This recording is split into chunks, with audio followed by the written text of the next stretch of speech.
কিরে তুই আজকেও চান করিসনি? বিগত 1 মাস হয়ে গেল তুই একদিনও চান করিসনি। এরকম করলে একটাও মেয়ে পটবে না, সব মেয়ে তোর গায়ের গন্ধে দূরে চলে যাবে। আমার জন্য না হোক, মেয়ে পটাতে চাইলে আজকে চান কর। জীবনে আর কিচ্ছু চাইবো না তোমার কাছে, শুধু একবার স্নান। আজকে স্নান করো তুমি। ক্ষমা করো, আমি পারবো না। পারবে না? ও কিছুতেই চান করবে না রঞ্জু। ও একদিন ওর বগলের দুর্গন্ধ শুকিয়ে আমাকে অজ্ঞান করে দিয়েছিল। আমি কিন্তু বৌদি নই জয়ন্ত। বৌদি তোমার বগলের গন্ধ সহ্য করে নিলেও আমি কিন্তু তোমার বগলের দুর্গন্ধ সহ্য করব না। আমার নাম রঞ্জুদা। আজ পর্যন্ত কারো বগলের দুর্গন্ধ শুকিনি, আজও শুকবো না। স্নান তোমাকে করতেই হবে, প্রয়োজন হলে জীবনের শেষ চান। চান করবে না? না রঞ্জুদা।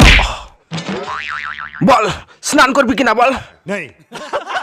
দেখো জয়ন্ত, আমি তোমাকে শেষবারের মতো বলছি, স্নান করবে কিনা বলো। না, আপনি আমাকে মারতে মারতে মেরে ফেললেও চান আমি করতে পারবো না রঞ্জুদা। খুব ঠান্ডা লাগে। চান করবে না? না, ঠান্ডা। রঞ্জু ছেড়ে দে ওকে। রঞ্জু ছেড়ে দেবো? হ্যাঁ ছেড়ে দে। নোংরা ছেলে কোথাকার, এত করে বলছি একবার স্নান করতে পারছে না। কেন চান করছে না তোরা কেউ জানিস না, আমি জানি।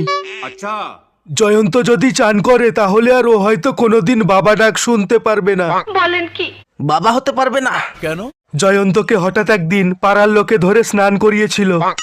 তারপরে জয়ন্তর টুনটুনিটা ঠান্ডায় একেবারে ছোট হয়ে গিয়েছিল।